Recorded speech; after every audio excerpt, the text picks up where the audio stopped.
YL 338, 900 kHz, Rádio Andradas Limitada, Vinícola AM, sua melhor companhia, Avenida Hermenegildo Donati, 199, Andradas, sul de Minas, emissora da organização Vicente Salles.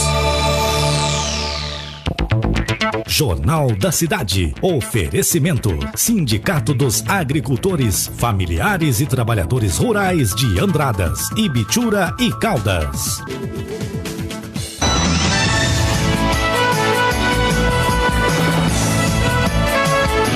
Diretamente dos estúdios da Rádio Vinícola AM. Jornal da Cidade. Com Felipe Avelino e Francisco Soares. Olá, bom dia para você que nos acompanha em todo o sul de Minas e leste paulista. Hoje é quinta-feira, 15 de abril de 2021. E vamos às principais notícias de Andradas e toda a região. Sul de Minas deve voltar para a onda vermelha no próximo sábado. Prefeitura realiza obras para a reconstrução de ponte de acesso ao bairro dos Fava. E você também vai ouvir no Jornal da Cidade: acesso ao Cristo Redentor em Poços de Caldas é fechado. Bairro da Vila São João em Andradas terá mudança no trânsito no final deste mês. Punições para quem causar acidentes após beber ficam mais pesadas. Entrevista: São João da Boa Vista retorna com as aulas presenciais na rede municipal. E o Jornal da Cidade irá conversar com a secretária de Educação, Heloísa Ribeiro, que irá falar sobre este assunto. Realizada a instalação da rede pluvial na rua Padre Mariano Garzo, no centro de Andradas. A entrega do Imposto de Renda 2021 é adiada. Ministro da Saúde anuncia antecipação de doses da vacina Pfizer.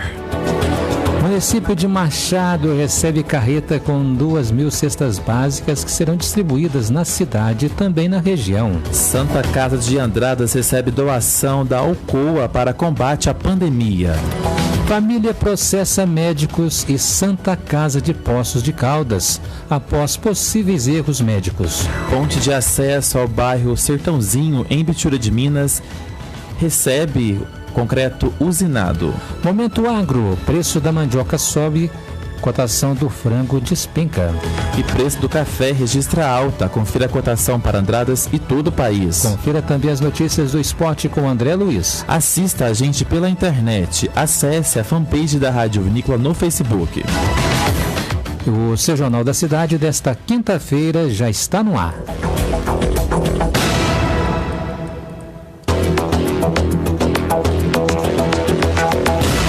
Destaques desta edição.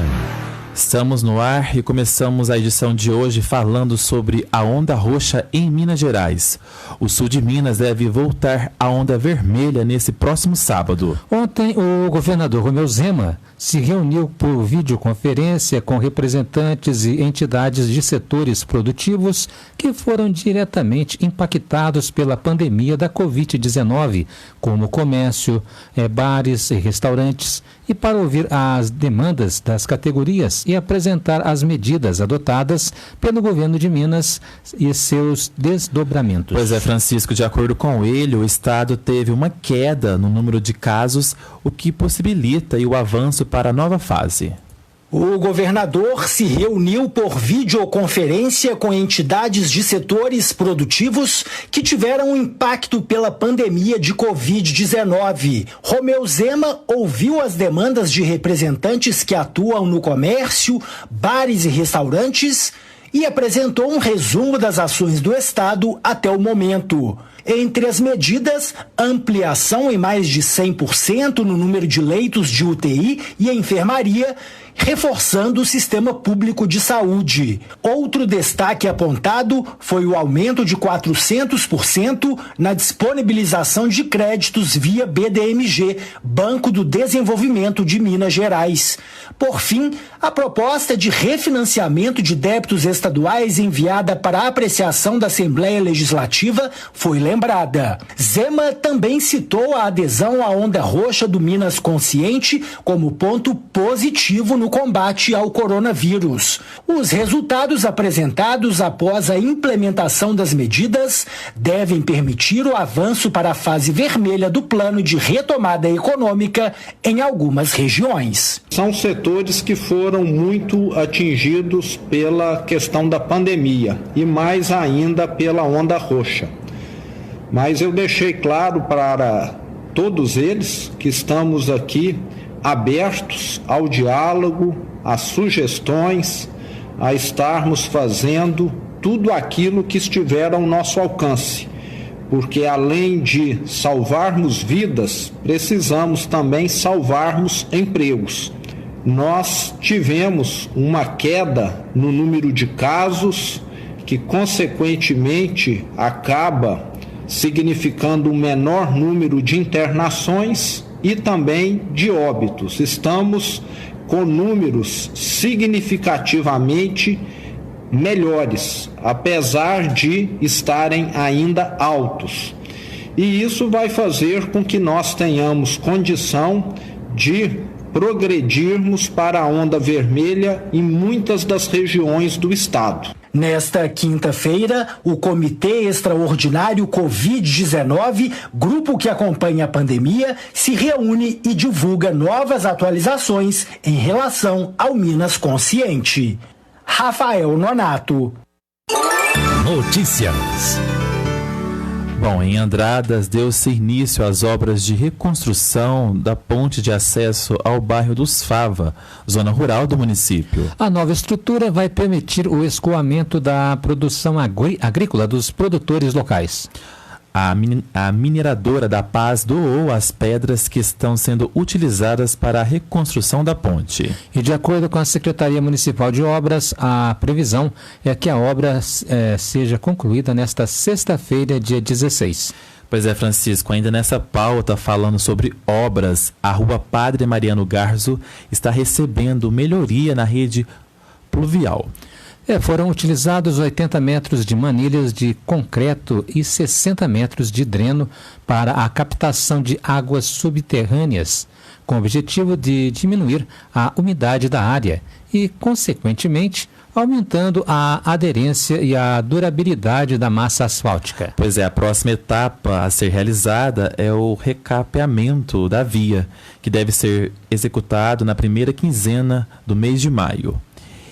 E atenção motoristas, haverá alteração no trânsito na Rua Pascoal Américo Vicentim, na Vila São João, em Andradas. A partir do próximo dia 26, a via passará a ter restrição de estacionamento do lado esquerdo da via no sentido Vila Santa Rita ao bairro do Horto. Pois é, de acordo com a assessoria de imprensa da Prefeitura, a mudança visa melhorar o fluxo de veículos na via. Jornalismo Vinícola AM. Bom, a gente troca de assunto agora e o ministro da Saúde, Marcelo Queiroga, anunciou nessa quarta-feira que a Pfizer vai antecipar para o primeiro semestre a entrega de 2 milhões de doses da vacina contra a Covid-19 para o Brasil. O governo brasileiro tem um contrato com a farmacêutica para a entrega de 100 milhões de doses até o final do ano. Segundo Queiroga, com a antecipação estão garantidas cerca de 15 milhões e meio de doses da vacina da Pfizer para os próximos meses, para os meses de abril, maio e junho. O anúncio foi feito durante uma entrevista coletiva sobre os resultados da segunda reunião do Comitê de Coordenação Nacional para o enfrentamento da pandemia da Covid-19 no Palácio do Planalto, em Brasília. Previsão do tempo.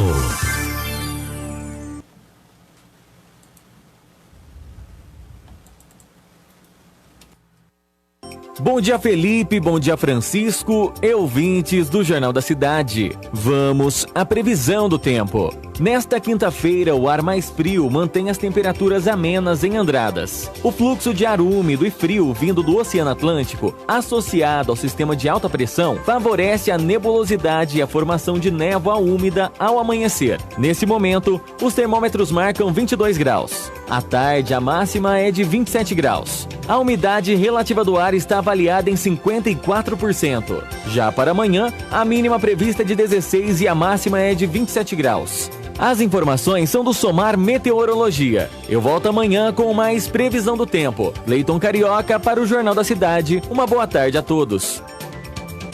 E agora saiba como fica o tempo na região sudeste. E agora, o tempo e a temperatura. Nesta quinta-feira, 15 de abril, a umidade que sopra do mar contra a costa provoca chuva fraca e isolada em áreas do Espírito Santo, em parte do norte fluminense e alguns pontos do litoral paulista. No geral, a maior parte da região sudeste tem bons períodos de melhoria em grande parte do dia. A temperatura varia entre 9 e 33 graus. Já a umidade relativa do ar fica entre 20% e 100%. As informações são do Somar Meteorologia. Poliana Fontinelli, o tempo e a temperatura. Momento Agro. No Giro Rural de hoje, preço da mandioca sobe, enquanto a cotação do frango despenca. O clima seco que dificultou a colheita da mandioca reduziu a oferta e fez o preço aumentar nos últimos dias. Dados do CPEA apontam para uma alta de 3% em apenas uma semana, para R$ 424 a tonelada. Notícia boa, mas que ainda está longe daquilo que os produtores querem. Isso porque o valor médio é 11% menor que o registrado um ano atrás. Tanto que muitos agricultores aproveitam o cenário de demanda por mandioca aquecida, uma vez que tem bastante empresa interessada em repor estoque e batem o pé na hora de vender ou até saem do mercado para pressionar o comprador a botar a mão no bolso. No setor da carne de frango acontece o contrário. O movimento de baixa nas cotações, que começou em março, continua em abril e os preços já caíram 5% do dia 1º para cá. O quilo do animal congelado sai a R$ 6,00 em São Paulo e o resfriado sai a pouco mais de R$ 6,20. O tombo acontece mesmo com uma alta de 13% nas exportações de março, o que ajuda a escoar a produção e reduz a oferta interna. O preço mais baixo pode ser consequência da crise que reduz o consumo, assim como o avanço da pandemia, que leva a novas medidas de isolamento, inclusive o fechamento de bares e restaurantes. Cotação do café. A saca do café tipo 6 e tipo 7 está sendo vendida a R$ 700 em Andradas. E agora você confere a cotação do café e do milho para todo o país.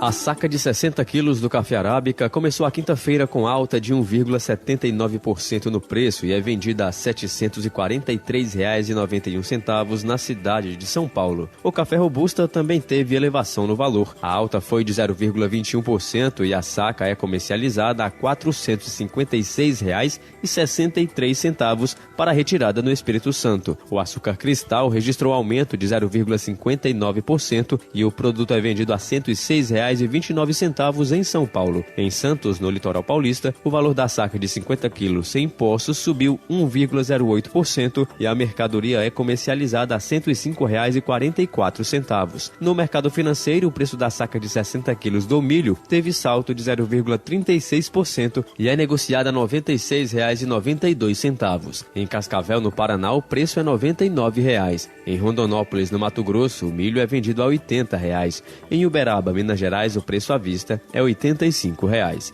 Os valores são do Canal Rural ICPEA. Reportagem Marquesan Araújo. Minuto Econômico. Vamos à cotação do dólar, que opera em baixa nesse momento e está sendo comercializado agora a R$ 5,64, em baixa de 0,45%. O euro também opera em baixa e está sendo cotado nesse momento a R$ 6,75, em baixa de 0,62%. Jornal da Cidade. A entrega do Imposto de Renda 2021 foi adiada. Na segunda-feira, a Receita já havia divulgado uma prorrogação de um mês. Pois é, já na terça-feira, a Câmara dos Deputados aprovou o projeto que estende o prazo até o dia 31 de julho. O prazo para entrega do imposto de renda, que até dia 30 de abril foi adiado pela Receita Federal e pode ficar ainda mais longo. A Câmara dos Deputados aprovou nesta terça-feira um projeto que prorroga o limite da data de entrega até 31 de julho. O texto vai à sanção presidencial. Um dia antes da aprovação da Câmara, na segunda-feira, a Receita Federal já havia adiado o prazo de entrega do imposto de renda para 31 de maio. O órgão comunicou que a prorrogação foi estabelecida como forma de suavizar as dificuldades impostas pela pandemia da Covid-19. O cronograma de restituição ainda não foi alterado. Um contribuinte continuará a receber um reembolso em 5 lotes mensais, de 31 de maio a 30 de setembro. Reportagem Alan Rios. As principais notícias de Andradas e região. Jornal da Cidade.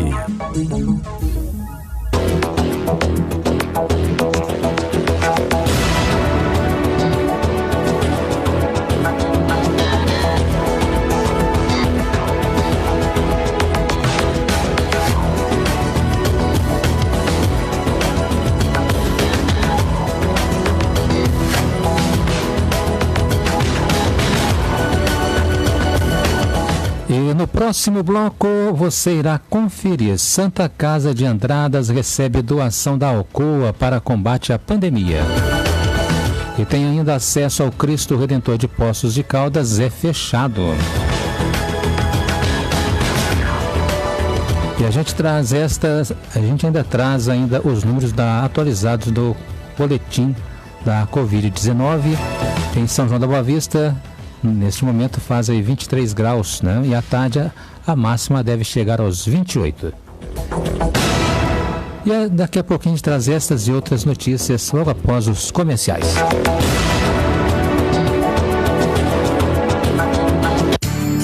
Estamos apresentando Jornal da Cidade. No oferecimento do Sindicato dos Agricultores, Familiares e Trabalhadores Rurais de Andradas, Ibitura e Caldas.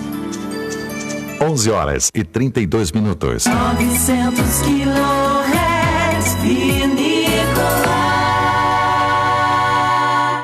Vamos falar agora do Chá Acabe. Grave esse nome. O Chá Acabe é um produto natural, líquido, pronto para consumo e foi feito carinhosamente para você que sofre de azia, refluxo, má digestão, gastrite, pressão alta, gordura no fígado, prisão de ventre, ácido úrico, gota e está com colesterol e triglicérides elevados. O Chá Acabe irá desintoxicar o seu organismo, sanando esses males. O verdadeiro Chá Acabe só é vendido em farmácias e lojas de produtos naturais e não é vendido em forma de folhas. Não é vendido de porta em porta. Consuma o Chá Acabe diariamente e sinta-se de bem com a vida.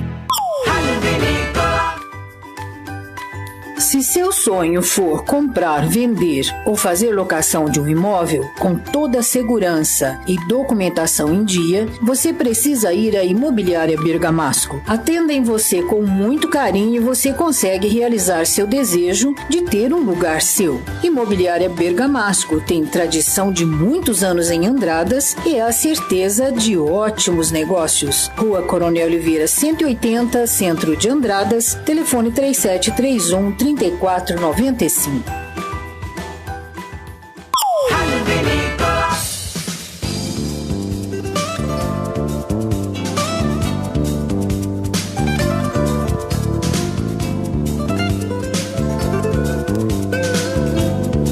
E agora nós vamos falar para você do Chá Acabe. Preste bem atenção para este comunicado, você que sofre com a prisão de ventre e tudo que você come faz mal, azia e a má digestão te perseguem. Então pare de sofrer e comece a tomar urgentemente o Chá Acabe.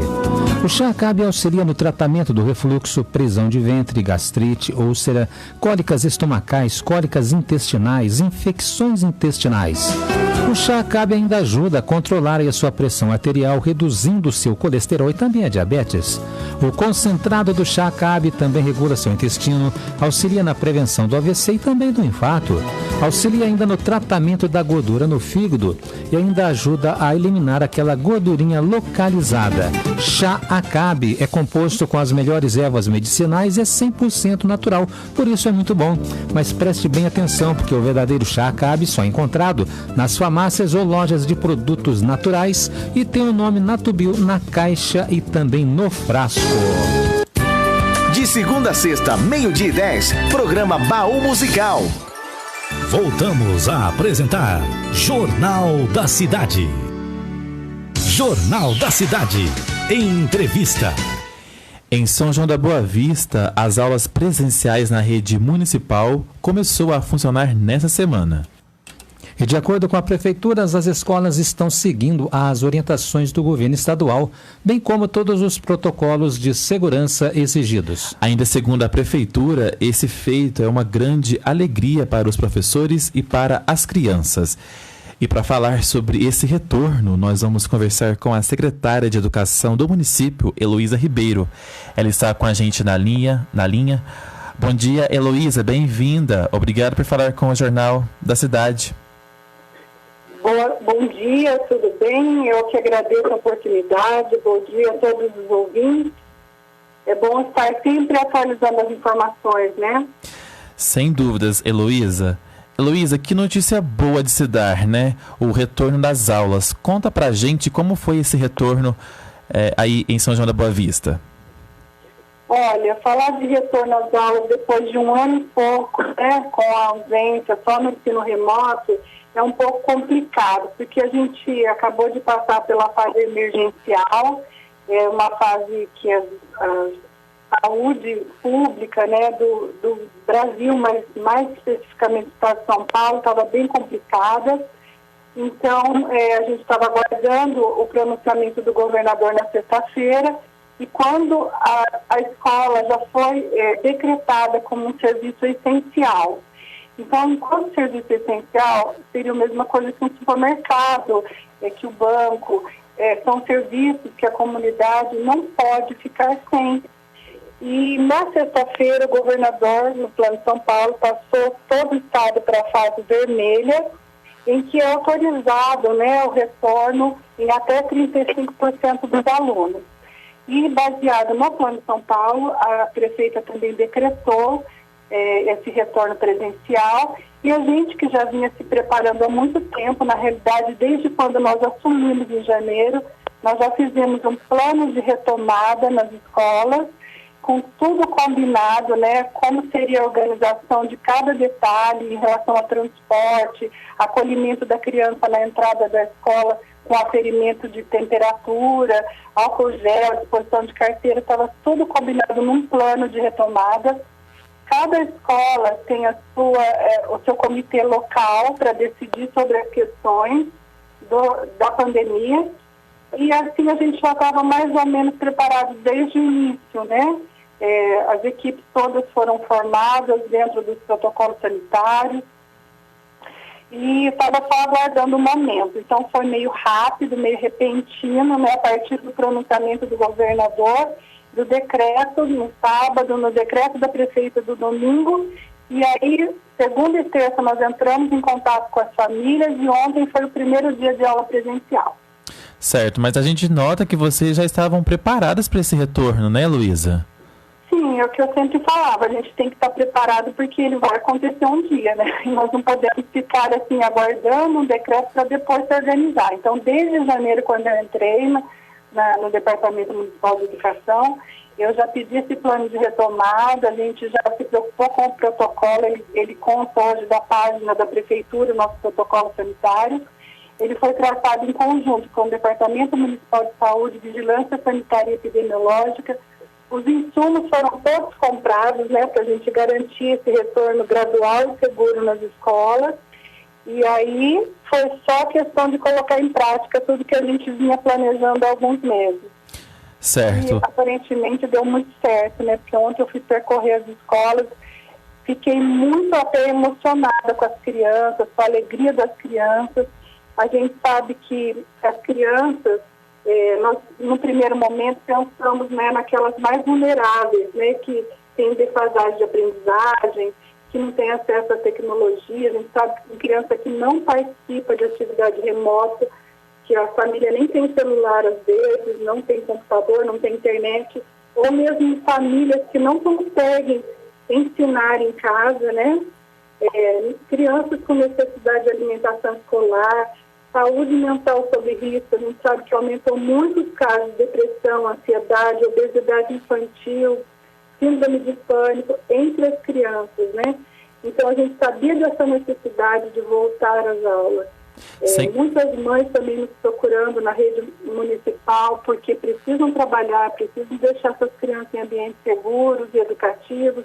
Então foi juntando todo um cenário, né, muito propício para voltar às aulas. A gente entende que os profissionais da educação querem as vacinas. Aqui no nosso município, elas ocorreram segunda e terça-feira para profissionais da educação acima de 47 anos. Então, assim, pelo menos quase 50% do pessoal aí que trabalha nas escolas já estão vacinados na primeira dose. É um passo pequeno ainda, a gente gostaria que todos fossem vacinados, mas se a gente for considerar os serviços essenciais, né, muitos poucos profissionais foram vacinados. Se a gente for, por exemplo, no supermercado, 90% dos profissionais do supermercado não foram vacinados. Então, é questão de adequação mesmo, aprender a conviver com esse vírus e usar as medidas de proteção, né? Sem dúvidas. É isso que a gente tem pensado aqui, dentro de um contexto de 47 escolas municipais. E são bastante escolas, né? Municipal de São João da Boa Vista. Heloísa, eu vi também as fotos das crianças e eu te confesso também que eu fiquei muito emocionado de ver a alegria no rosto delas. Isso é muito gratificante, né, Heloísa? Nossa, não tem preço, né? Eu falei que todo o esforço, toda a preocupação que nós tivemos com esse retorno aí, e assim, eu não me coloco diferente dos profissionais da educação. Eu também fiquei preocupada, ansiosa, os diretores de escolas também ficaram. Mas quando a gente percebeu ontem como estava tranquilo os ambientes, como as crianças estavam assim, muito felizes por estar ali, eu acho que todo o sacrifício foi recompensado no sorriso das crianças, né? Que vocês puderam ver aí numa amostragem das fotos, porque tem mais de 500 mil fotos aí que o pessoal me mandou. Uma melhor que a outra. A gente escolheu algumas, colocamos aí no site da prefeitura, dentro do Facebook. Gostaria que quem quisesse acessar para dar uma olhada, fizesse os comentários, mas vai ver que vale a pena aí a gente tentar retomar a vida normalmente, né? Esperar a Deus que um dia passe rapidamente a pandemia, que é o que nós estamos precisando. Com certeza. Heloísa, e quais têm sido os procedimentos que as escolas têm tomado? Quais o quê? Desculpa, não entendi. Os procedimentos. Os procedimentos, então, começou desde primeiro que teve uma capacitação sobre os protocolos sanitários com todos os profissionais. Desde o motorista do ônibus, que ele já vai aferir a temperatura a hora que a criança entra no transporte escolar. O uso de máscara, distanciamento dos bancos. Então, quando chega na escola essa criança, se ela já está com febre, ela nem sai de casa, porque o próprio motorista do ônibus já aferiu a temperatura. Dentro da escola é todo um cuidado, né? Distanciamento em fila, 1,5 metro de distanciamento nas carteiras, uso de máscara obrigatório. Exceção a creche, né? A gente sabe que criança até 2 anos de idade não usa máscara, né? É proibido o uso de máscara. Então aí a gente tem que investir na paramentação dos profissionais. No caso da creche, os profissionais receberam luva, avental, máscaras, face shields, né? Então a gente paramenta o profissional porque não tem como colocar máscara na criança. Mas assim, pelo que eu vi ontem, as crianças são super cuidadosas, elas entendem muito o que a gente fala, né? Até assim, muito pequenininhas, eu falava, será que elas vão entender que não pode aproximar? Na hora da alimentação eu estava ali, elas formaram filas assim, distanciadinhas, lavaram tão bem a mão, a menina lavava o pulso, cada dedinho ela esfregava. Eu falei, então você é médica com com essa lavação tão boa da sua mão? Ela falou, não, eu vou ser veterinária. Eu falei, mas então é uma médica veterinária, por isso que aprendeu a lavar tão bem as mãos. Então, assim, todos de máscara, todos lavando bem a mão. Na hora de sentar para comer, já tinha um xizinho lá no refeitório. Então, assim, tudo que recomenda o protocolo sanitário está sendo cumprido dentro das escolas, com pouquíssimas crianças, inclusive. Por quê? O retorno em São João da Boa Vista não é obrigatório. As famílias, quando se sentirem seguras, enviam o filho para a escola, mas aqueles que precisam trabalhar, que não têm onde deixar seus filhos, já tem um local seguro, que é da educação, né? Que é uma instituição, que é a escola. E esses que foram se comportaram super bem, as famílias ficaram muito satisfeitas, eu vi pelos comentários lá no Facebook. A gente tem ainda resistência de algumas pessoas, né, que não entendem, mas o contexto todo nos fazia isso. Inclusive, se a gente não voltasse às aulas, né, nesse momento, nós íamos perder quase 100 profissionais que trabalham no período integral e os monitores de informática, porque esse pessoal, eles são contratados. E a gente já tinha o apontamento do Tribunal de Contas que em contratos a gente tem que ter ensino presencial, senão tem que ser suspenso. Então, assim, é uma série de fatores que a gente tem que ponderar nessa hora e ver aquilo que vai ser melhor para os alunos, né? O foco sempre o aluno, a gente não pode perder esse de vista. Certo. Heloísa, vamos mudar um pouquinho de assunto agora. Porque a gente sabe que São João é um polo, né, de educação, e em relação às universidades? Tem alguma novidade? Então, as universidades, somente no vermelho, no verde e no amarelo, que elas estão autorizadas pelo Plano São Paulo. Por isso que elas ainda não retornaram. Mas, normalmente, exceção as da área da saúde. Exceção à área da saúde porque eles são profissionais que estão trabalhando, inclusive, já ajudando aí através de estágios dentro da pandemia, né? Mas as demais áreas, eu já trabalhei com educação à distância, né? Eu coordenei muitos anos o polo da UAB e da Universidade aqui em São João. Então, é um público mais adulto, mais maduro, com mais responsabilidade. Inclusive, o ensino remoto, o ensino à distância, ele é recomendado para esse perfil de gente mais adulta, né? Que é difícil você fazer um ensino remoto com uma criança, né? Com uma criança de pré-escola, com bebê. Então, assim, para as universidades, eu acredito que se torne mais fácil. Então, por isso, né, eu penso que o Plano São Paulo fala que somente na fase verde e amarela é que pode retornar ao ensino superior. Por enquanto, eles permanecem no remoto. Exceção ao ensino superior da área da saúde. Certo. Heloísa, para a gente encerrar, eu acredito que essa foi mais uma vitória contra esse novo coronavírus, né? Sim, eu acredito também, né? São pequenos passos, né? Como eu falei, as escolas ainda estão com... nós fizemos, assim, uma organização de 25% dos alunos por dia, de segunda a quinta-feira. Então, na segunda vamos supor, uma sala foi dividida em 4 turmas. Turma A vai na segunda, B na terça, até a quinta-feira a turma B. E na sexta a gente deixou o professor com a carga horária dele dedicada ao ensino remoto. Então, assim, é um pequeno passo. Imagina um quarto só dos alunos poder frequentar na segunda, um quarto na terça.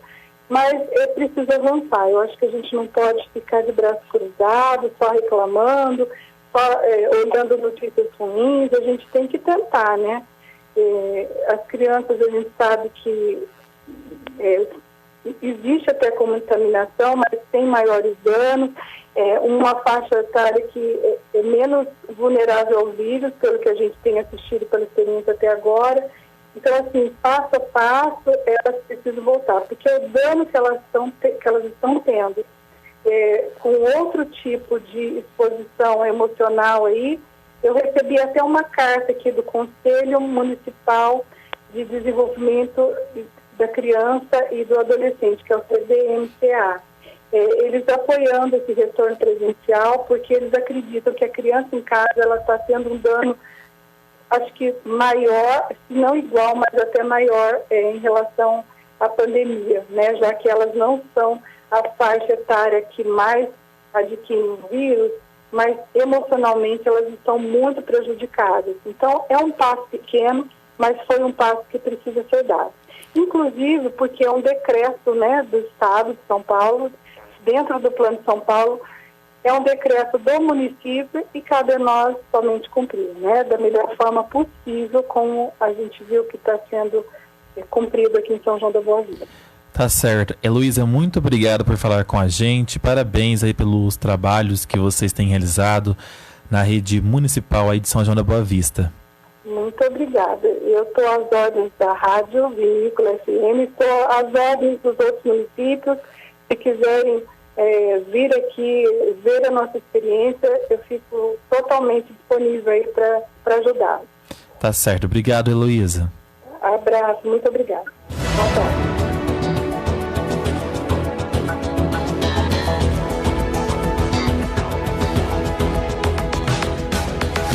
Notícias da região.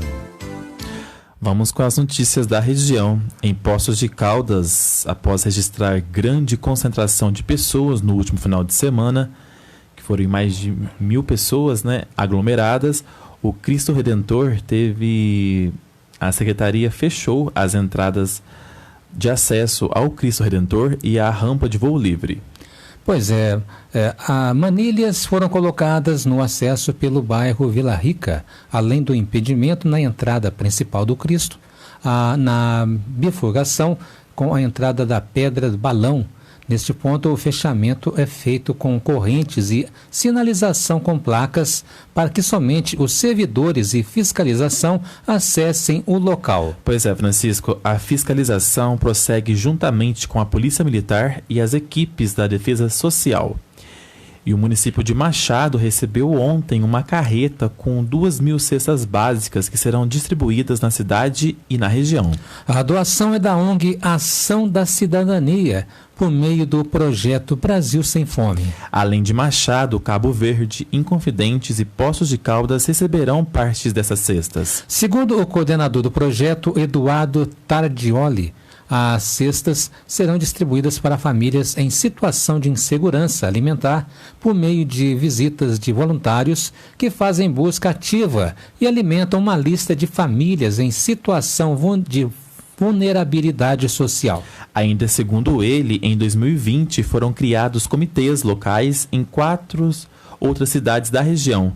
Os municípios de Cabo Verde, Inconfidentes e Poços de Caldas receberão aí as cestas básicas. Segundo a organização, a meta para 2021 é criar mais 11 comitês do Ação Cidadania na região. A campanha Brasil Sem Fome foi lançada no dia 18 de fevereiro em todo o país e segue até o mês de julho. E por conta da pandemia, um site foi criado para que as doações possam ser feitas. A campanha conta com o apoio da Rede Brasil do Pacto Global, programa da ONU, que promove os Objetivos de Desenvolvimento Sustentável.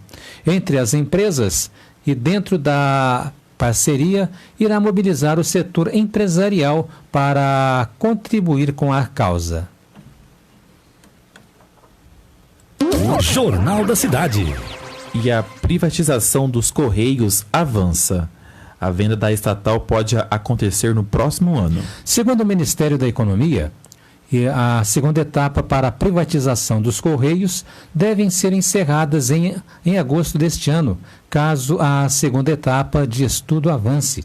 A desestatização dos Correios só deve acontecer em meados de 2022. Os Correios foram formalmente incluídos no Programa Nacional de Desestatização. O texto foi publicado no Diário Oficial da União. A intenção do governo federal é vender a empresa até 2022. Antes serão feitos estudos de viabilidade do negócio, que ainda terá que passar pelo Congresso Nacional. Parte dos serviços não deve ser privatizada. Por exemplo, as encomendas simples, cartas e telegramas. É que a Constituição obriga a União a ter serviço postal e correio aéreo nacional. O governo federal argumenta que a venda é necessária para a modernização, além de atrair novos investimentos. Com quase 100 mil funcionários, os Correios é a mais antiga empresa pública do país, com 358 anos. No ano passado, o lucro dos Correios foi de quase 100 milhões de reais. De Brasília, Rodrigo Santos. Jornalismo Vinícola AM. A Santa Casa de Misericórdia de Andradas recebeu um importante apoio para seguir o enfrentamento à pandemia da Covid-19. O Hospital Andradense recebeu R$ 144.025,62 doados pela Alcoa, que serão direcionados à compra de ultrassom pulmonar. Pois é, abre aspas, como parte das iniciativas da Alcoa para contribuir com os territórios onde atua no combate à pandemia, a Alcoa fez a doação de mais de R$ 144 mil para a Santa Casa de Misericórdia de Andradas, fecha aspas, divulgou a empresa. O ultrassom pulmonar contribuirá na agilidade dos atendimentos e diagnósticos da Covid-19, permitindo a realização de exames no leito do paciente sem a necessidade de transportá-lo para outro setor do hospital, além de reduzir a exposição da equipe de saúde na realização de radiografias de tórax. Além disso, o ultrassom pulmonar possibilita um acompanhamento diário do acometido pulmonar dos pacientes. E de acordo com a diretora administrativa da Santa Casa de Andradas, a Pilar Castro, o equipamento representa um avanço na qualidade de atendimento aos pacientes. Pois é, essa é a segunda doação feita pela Alcoa para ajudar o município de Andradas no combate à pandemia. Em 2020, foram doados R$ 50 mil para aquisição de EPS, equipamentos de proteção individual. Notícias.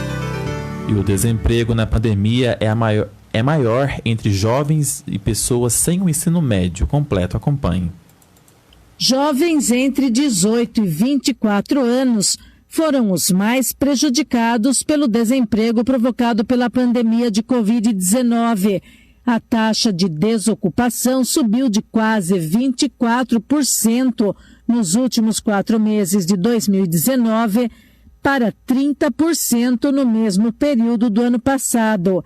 Os dados divulgados pelo Instituto de Pesquisa Econômica Aplicada, o IPEA, na quarta-feira, indicam que mais de 4 milhões de pessoas dessa faixa etária estão em busca de emprego. O desemprego foi maior entre os que não completaram o ensino médio. Já para aqueles que concluíram o ensino superior, a abertura do mercado de vagas segue em alta de quase 5% na comparação do período nos 2 últimos anos. A pesquisa também revela que a taxa de desocupação foi maior para mulheres, 16%, em relação à dos homens, que ficou em 12%. Bernadette Druzian. Jornal da Cidade. Bom, a gente ainda não recebeu o boletim oficial da Prefeitura do dia de ontem, então a gente vai falar o boletim que a gente falou ontem, que a gente falou ontem, tá? A Andradas registrou 10 casos de Covid-19, de acordo com o boletim divulgado nesta quarta-feira, referente ao dia 13. O número de pacientes internados voltou a subir. São 4 pacientes na UTI e 10 na enfermaria da Santa Casa de Andradas. O número de monitorados é de 282. O município tem 4 óbitos em investigação. Com as novas confirmações, Andradas tem nesse momento 2.346 casos positivos confirmados e 2.184 pacientes considerados já recuperados.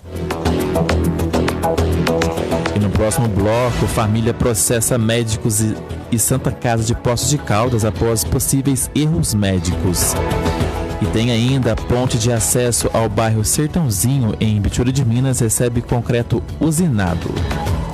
Em Caldas, mínima de 13 e máxima de 23 graus. A gente traz essas e outras notícias depois dos comerciais. Voltamos já.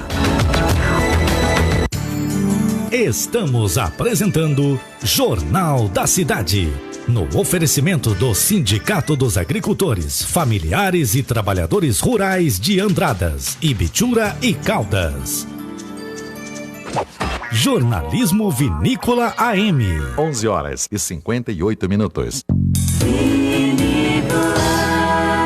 Chega de sofrer com dores na coluna e nos ossos, hérnia de disco, artrite, artrose, bursite, bico de papagaio e tendinite. Usando a pomada negra, você vai dar adeus a essas dores. A pomada negra tem ação analgésica e anti-inflamatória, agindo diretamente no foco da dor, acabando de vez com o inchaço nas articulações, as dores insistentes nas pernas, nos joelhos, no pescoço, nos ombros e nas costas. Pois usando a poderosa pomada negra, é alívio imediato. A verdadeira pomada negra tem o nome Natubio escrito na caixa e no frasco e só é vendida em farmácias e lojas de produtos naturais. Seu carro merece ser bem cuidado. A Cássia Autopeças oferece peças e acessórios com a qualidade, preço e bom atendimento que você merece. O endereço certo é a Cássia Autopeças, Capitão Evaristo Lopes 122, telefones 35-3731-5000 ou 99909-0036.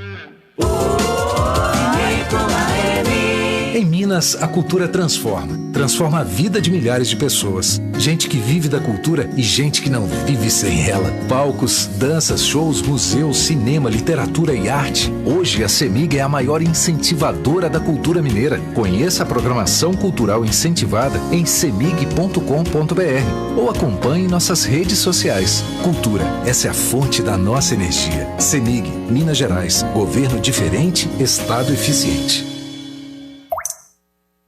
Muita gente está sentindo o efeito da pandemia no bolso. Já pensou ainda correr o risco de ter água e luz cortadas? Para ajudar quem mais precisa, o governo de Minas suspendeu o corte de água e luz das pessoas cadastradas na tarifa social. Também está renegociando as dívidas de ICMS do comércio e antecipou o repasse de recursos para as cidades mineiras. O governo de Minas está fazendo a parte dele. Por favor, faça você a sua. Não podemos baixar a guarda nem descuidar. Use máscara e evite aglomerações. Minas Gerais. Governo diferente, Estado eficiente. Vinícola AM. Pois aí, agora eu falo para você da pomada negra. É isso mesmo, olha, este comunicado é para você que sofre com as dores do dia a dia. A pomada negra é o melhor gel de massagem do Brasil que acaba de chegar nas melhores farmácias aqui da nossa cidade. Chega de sofrer com dores nos ombros, nas costas, no pescoço e também nas pernas. Com a pomada negra, o alívio é imediato. E você que sofre com artrite, artrose, bursite, reumatismo e dores na coluna, compre já a sua pomada negra. Olha, tem muita gente que sofre também com dores, inflamações nas articulações por conta da dengue, do zika vírus ou chikungunya. A pomada negra irá resolver aí o problema, viu? Mas preste bem atenção, olha, porque a verdadeira pomada negra só é vendida nas farmácias e casas de produtos naturais e tem o nome Natubio em alto relevo na caixa e também no frasco. Rádio Vinícola AM. 35 anos, a pioneira de Andradas. Vinícola. Voltamos a apresentar Jornal da Cidade. Destaque desta edição. Estamos de volta e o advogado da família do jovem Gustavo Moreno, de 23 anos, que morreu no último dia 8 de março, após sofrer um acidente na BR-459 em Caldas, entrou com ações contra 4 médicos, inclusive com a Santa Casa de Poços de Caldas, por erros médicos e por alteração no prontuário do paciente. No processo, o advogado da família descreve que o jovem estava lúcido e orientado quando foi socorrido para o hospital na cidade de Caldas. Em seguida, verificou-se a necessidade de realizar um enxerto na pele no joelho de Gustavo, mas o Hospital de Caldas não dispunha de médico cirurgião plástico para realizar o tal procedimento. Com isso, foi solicitada uma transferência no mesmo dia para a Santa Casa de Poços de Caldas, onde foi recebido por um médico que solicitou exames de tomografia computadorizada. Logo, o médico medicou o paciente e solicitou a realização de um curativo no joelho para a avaliação cirúrgica. Mas o médico citado no processo não chamou o médico radiologista que estava de plantão e, ao avaliar as imagens, também não observou 11 costelas quebradas, fratura da bacia e cabeça do fêmur e hemorragia no tórax. O paciente foi reavaliado por outras 2 médicas que também não observaram as fraturas existentes nas imagens de tomografia, bem como as contusões hemorrágicas pulmonares do paciente e, juntamente com o 4º médico, realizaram apenas a sutura no joelho direito e ministraram uma medicação para a dor.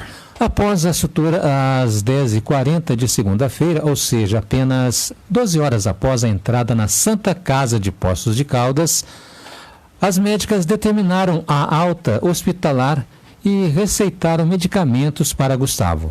Pois é, ao chegar em casa por volta do 12h30, Gustavo começou a passar mal e os familiares acionaram o SAMU, que, ao chegar ao local, realizou diversas tentativas para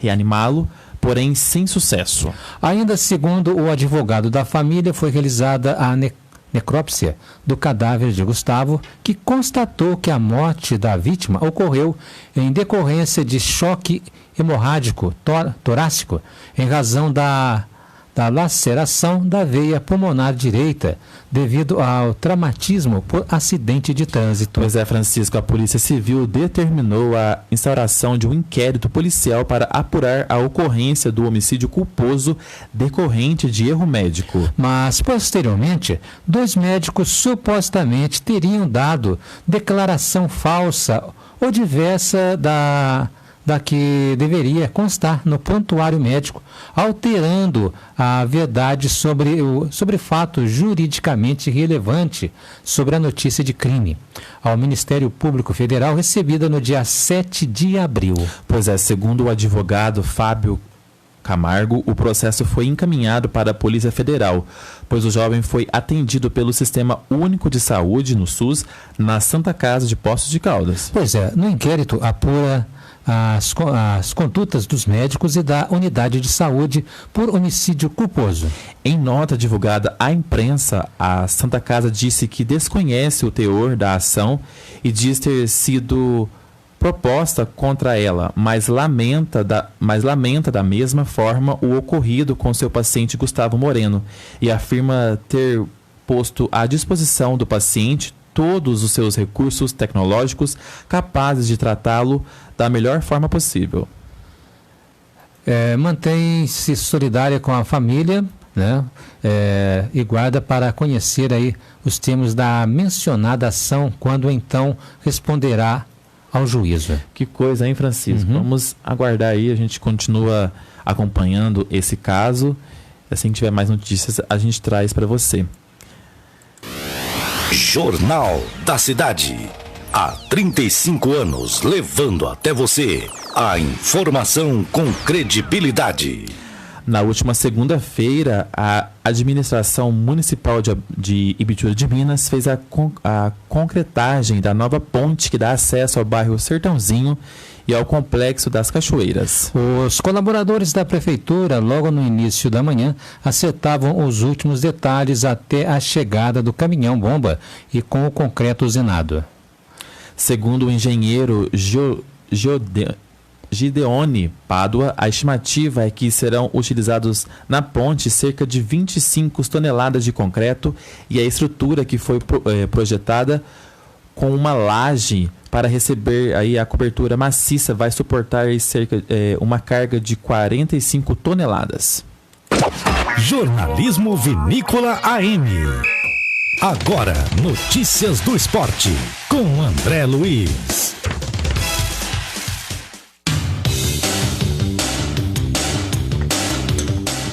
Olá, torcedor amigo, um forte abraço, hein? Estamos chegando aqui no Jornal da Cidade desta quinta-feira, 15 de abril de 2021, para falar de esportes, destacando aí primeiramente a Recopa e o Palmeiras perde mais um título, né? Ei, Palmeiras, hein? O Defensa e Justiça da Argentina conquistou na madrugada de hoje a Recopa Sul-Americana 2021, numa final marcante com drama, briga e desfecho imprevisível. O clube argentino havia perdido por 2-1 para o Palmeiras em Buenos Aires, mas devolveu o resultado em Brasília e, após a prorrogação, conquistou o título nos pênaltis. Luiz Adriano e o Everton perderam as cobranças para o Palmeiras, né? O time, comandado por Sebastián Bacacese, foi superior durante toda a boa parte do jogo, mas só conseguiu a virada aos 48 do segundo tempo após sair atrás. O gol nos acréscimos levou a partida para a prorrogação, que decorreu sem alterações no placar. Nos pênaltis, os argentinos levaram a melhor. O Palmeiras jogou metade do segundo tempo com um jogador a menos, após o lateral Vinha ser expulso. O número de jogadores em campo foi igualado na prorrogação, quando Brian Romero recebeu o vermelho após confusão com o banco do Verdão aos 8 minutos. Aliás, a briga fora de campo e a derrota nas penalidades reprisam, de certa forma, o revés sofrido pelos palmeirenses na disputa da Supercopa do Brasil com o Flamengo no domingo, também em Brasília. O Palmeiras volta a campo já amanhã, dia 16, às 22 horas no Allianz Parque, quando terá pela frente o clássico contra o São Paulo pela 5ª rodada do Campeonato Paulista. Então tá aí, né, o Palmeiras, a atuação, né, o técnico Abel Ferreira optou aí por um meio-campo mais jovem, com as escalações de Danilo e Patrick de Paula, mas a dupla que havia funcionado bem na Argentina não repetiu a boa atuação. O Verdão até começou bem, né? Começou na frente, em pênalti sofrido por Rony, mas passou longe de dominar o meio-campo na partida, muito devido aos méritos do time de Sebastián Bacacese. Após a expulsão de Vinha, o Verdão fechou uma linha de 5 atrás e deixou apenas Rony para puxar o contra-ataque, né? Na prorrogação, a arbitragem precisou do VAR para marcar um pênalti do goleiro Unsain em Rony. Os bancos de reserva se desentenderam durante o processo e o árbitro acabou expulsando o gerente Cícero Souza, o auxiliar Vitor Castanheira e o atacante Brian Romero, que estava jogando e se envolveu na discussão, deixando 10 contra 10 em campo. Bom, e veio aí as penalidades, né? O Everton e também o Luiz Adriano perderam para o Palmeiras e o Defensa e Justiça sagrou-se campeão da Recopa Sul-Americana, né? Mais um título que o Palmeiras deixa escapar, né? E outro brasileiro que não foi bem ontem, né? Pela Libertadores da América foi o Grêmio. O Grêmio de Porto Alegre está fora da Libertadores 2021. Ontem, em Porto Alegre, o time gaúcho repetiu o roteiro do jogo de ida da 3ª fase preliminar ao perder de novo para o Independiente del Valle do Equador. O Grêmio saiu na frente no placar, teve um jogador expulso e tomou a virada. Até gol anulado aconteceu, como em Assunção, na semana passada. Mas relevante assim como no Paraguai, o adversário terminou dominando por completo o duelo. O clube equatoriano agora entra na chave do Palmeiras, o grupo A, que tem também Universitário do Peru e Defensa e Justiça da Argentina. Já os comandados de Renato Portaluppi precisam se contentar em disputar a Copa Sul-Americana. O time entra no grupo H ao lado de Lanús da Argentina, La Equidad da Colômbia e Araguas da Venezuela. Somente o primeiro colocado da chave avança às oitavas de final do torneio. Jean-Pierre fez o gol do Grêmio na etapa inicial. Christian Ortiz empatou pouco antes do intervalo e virou na etapa final. Maicon foi expulso aos 17 minutos do segundo tempo. Então tá aí, o Grêmio, né, domina, fez o gol, mas acabou perdendo muitos outros gols e perdeu também aí, né, a partida. Desconfortável com a pressão do Grêmio, o Del Valle errou várias vezes, cedeu a bola perto da área, mas não abriu mão do modelo. No ataque, a organização foi mantida, ainda que não encontrasse espaços. Dinâmico, o time equatoriano ficou o tempo todo no confronto, até que marcou de falta e entrou de vez na partida. No segundo tempo, o Grêmio desabou e o Del Valle foi lá e sacramentou. Portanto, o Grêmio 1, Independiente Del Valle 2, o Grêmio fora da Libertadores da América de 2021. Bom, vindo agora para o Campeonato Mineiro, meu amigo, a equipe do Boa Esporte não tem jeito mesmo, né? O Tombense goleou o Boa Esporte e a equipe de Varginha acaba aí, né, vivendo um drama difícil, pode até ser rebaixado. E com o resultado de ontem, o Tombense tirou a Caldense do G4, né? Rapaz, o Tombense goleou o Boa Esporte por 4-1 em Varginha, numa partida atrasada, né, da 8ª rodada do Campeonato Mineiro. No primeiro tempo do jogo, disputado no estádio Melão, o Gavião Carcará saiu na frente com Daniel Amorim, levou o empate com Jefferson e voltou adiante com Keké. Na etapa final, o Tombense se aproveitou da expulsão de Alex Alves logo no primeiro minuto e marcou mais 2 vezes com Daniel Amorim e Keké novamente para fechar a goleada. Com os 3 pontos, o Tombense chega a 16 e assume a 4ª colocação do Campeonato Mineiro, ultrapassando a Caldense. Por outro lado, o Boa Esporte agora vive um drama, hein? E está perto do módulo 2. A Coruja ficou com 5 pontos e tem outros 5 de desvantagem para o Patrocinense, que é o primeiro time fora do Z2, né? Bom, a etapa inicial teve equilíbrio entre as equipes. O Boa Esporte começou melhor e criou grandes chances. Quem marcou, no entanto, foi o Tombense com Daniel Amorim de cabeça aos 18 minutos. O Boa pressionou depois do gol sofrido e conseguiu o empate com Jefferson. Aos 38, o camisa 9 teve a chance de pênalti, mas chutou na trave.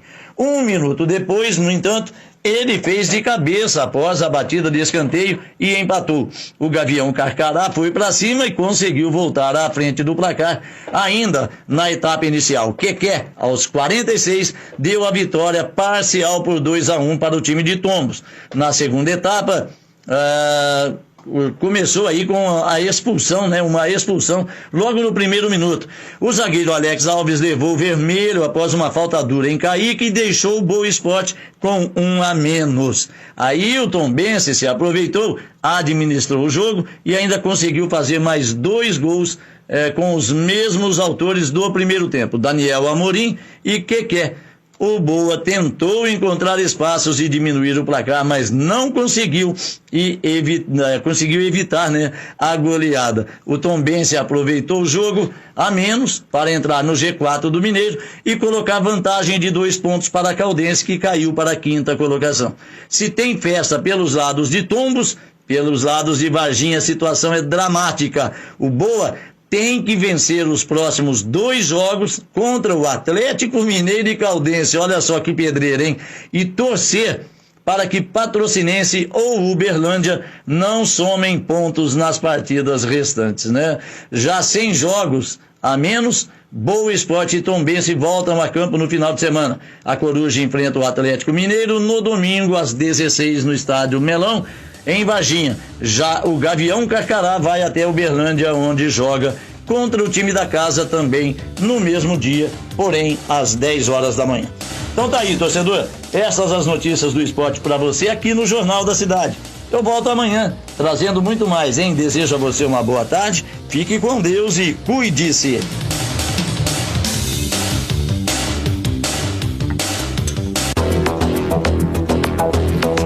E a gente fica por aqui. Mais notícias você tem na fanpage da Rádio Vinícola no Facebook, facebook.com/Rádio Vinícola e no site radiovinícola.com.br. Muito obrigado pela audiência, um forte abraço e eu te espero amanhã, a partir das 11 horas da manhã. Tchau!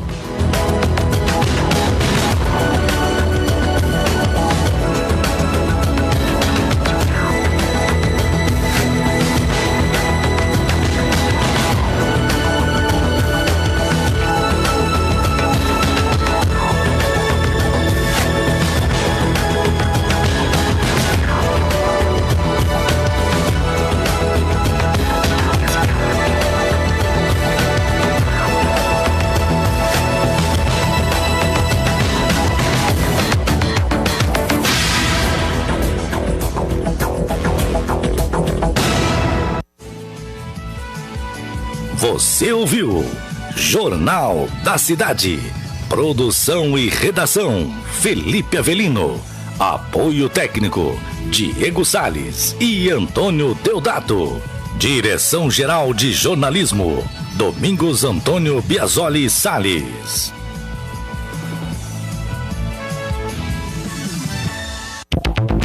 Jornal da Cidade. Oferecimento: Sindicato dos Agricultores, Familiares e Trabalhadores Rurais de Andradas, Ibitura e Caldas.